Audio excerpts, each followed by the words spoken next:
खिड़की के पास खड़ी सिमरन सोच रही थी, भाई दूज आने वाली है, पर इस बार न तो माँ ने फोन करके भैया के आने की बात कही और न ही मुझे आने को बोला। ऐसा कैसे हो सकता है? हे भगवान, बस ठीक हो सब कुछ। अपनी सास से बोली, मान जी मुझे बहुत डर लग रहा है, पता नहीं क्या हो गया, मुझे कैसे भूल गए इस बार। सास ने इजाजत देते हुए कहा, कोई बात नहीं बेटा, तुम एक बार खुद जाकर देखाओ। सास की आज्ञा मिलने भर की देर थी कि सिमरन अपने पति साथ मायके आ पहुंची, परंतु इस बार घर के अंदर कदम रखते ही उसे सब कुछ बदला सा महसूस हुआ। पहले जहां उसे देखते ही माँ पिताजी के चेहरे खुशी से खिल उठते थे, इस बार उन पर परेशानी की झलक साफ दिखाई दे रही थी। पहले भाभी उसे देखते ही दौड़ी चली आती और प्यार से गले लगा लेती थी, पर इस बार दूर से ही एक हल्की सी मुस्कान दे डाली। भैया भी ज्यादा खुश नहीं दिखे। सिमरन ने जैसे तैसे एक रात बिताई, परंतु अगले दिन जैसे ही उसके पति उसे मायके छोड़ वापस गए, उसने अपनी माँ से बात की। तब उन्होंने बताया, इस बार कोरोना का चलते भैया का काम बिल्कुल बंद हो गया, ऊपर से और समस्याएं, बस इसी वजह से तेरे भैया को तेरे घर भी न भेज सकी। सिमरन बोली, कोई बात नहीं माँ, ये मुश्किल दिन भी जल्दी निकल जाएंगे, आप चिंता मत करो। शाम को भैया भाभी आपस में बात कर रहे थे, जो सिमरन ने सुन ली। भैया बोल रहे थे, पहले ही घर चलाना इतना मुश्किल हो रहा था, ऊपर से बेटे की कॉलेज की फीस, परसों भाई दूज है, सिमरन को भी कुछ देना पड़ेगा। भाभी बोली, कोई बात नहीं, आप चिंता न करें, ये मेरी चूड़ियां बहुत पुरानी हो गई हैं, इन्हें बेचकर जो पैसे आएंगे उससे सिमरन दीदी को त्योहार भी दे देंगे और कॉलेज की फीस भी भर देंगे।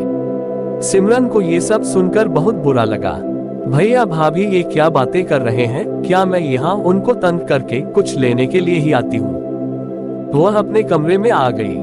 तभी उसे याद आया कि शादी से कुछ समय पहले जब वह नौकरी करती थी तो उसने बड़े शौक से अपनी पहली तनख्वाह लाकर पापा को दी थी।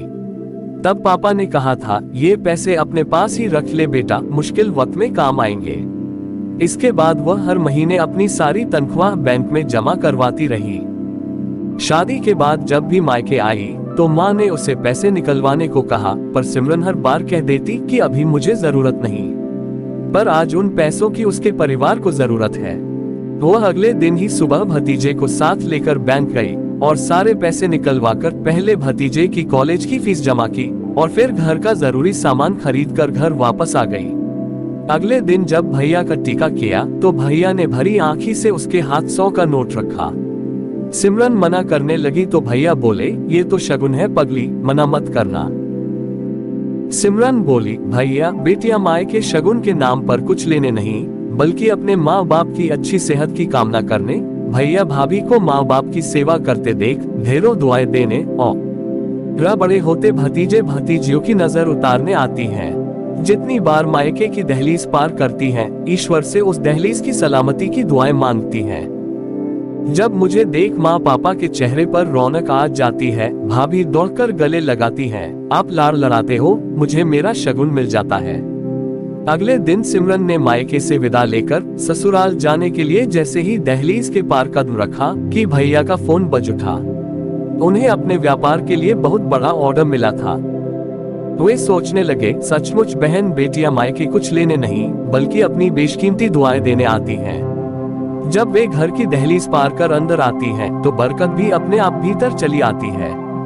हर बहन बेटी के दिल की तमन्ना होती है कि उसका मायका हमेशा खुशहाल रहे और तरक्की करे। मायके की खुशहाली देख उसके अंदर एक अलग ही ताकत भर जाती है, जिससे उसके अपने जीवन में पेश आने वाली मुश्किलों का वो डटकर सामना कर पाती है। भैया की आंखों से खुशी के आंसू बहने लगे।